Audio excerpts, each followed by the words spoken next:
appears to me that it's easier to get runs from both the bottom. Oh, around goes the 48 of Brennan Poole. He was running second. He collects the 3 of Ty Dillon. Caution comes out again. Unbelievable that those cars don't go back up the racetrack and only 2 cars were involved. We've seen this, Jeff, time and time again. The accidents come from the front of the field. And not too bad of damage on the 48 of Brennan Poole. The 3-car Ty, his damage is much worse. Brennan Poole sideways collects the 3 of Ty Dillon. The front quarter panels hurt a little more than I thought, but if he can get back without the left rear tire blowing and doing more damage. This was with 8 to go.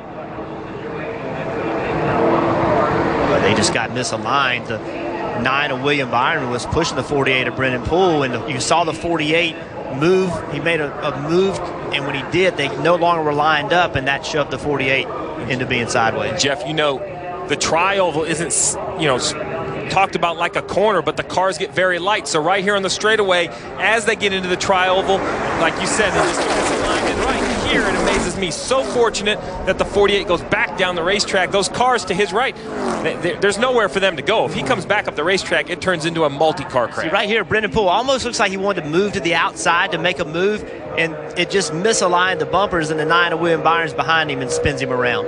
But Steve, your point about the tri-oval is right. The worst the car drives is in the tri-oval. Yep, 00 in your lane. You say 45.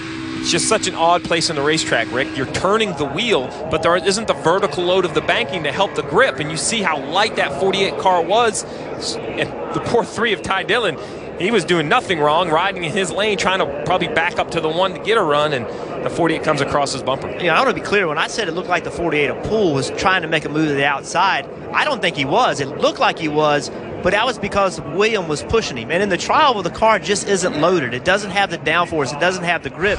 He hit him, and it pushed him to the right, and then he corrects the car, and he's got somebody pushing him, and now it's to the left. It's just the cars get so light in the tri-oval, somebody's hitting you right there. It's very easy to go around.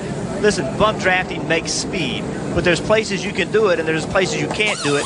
And when you're all bunched up like that, there's not much air on the cars anyway, and then you go through the tri-oval without much grip. It's easy to spin somebody around.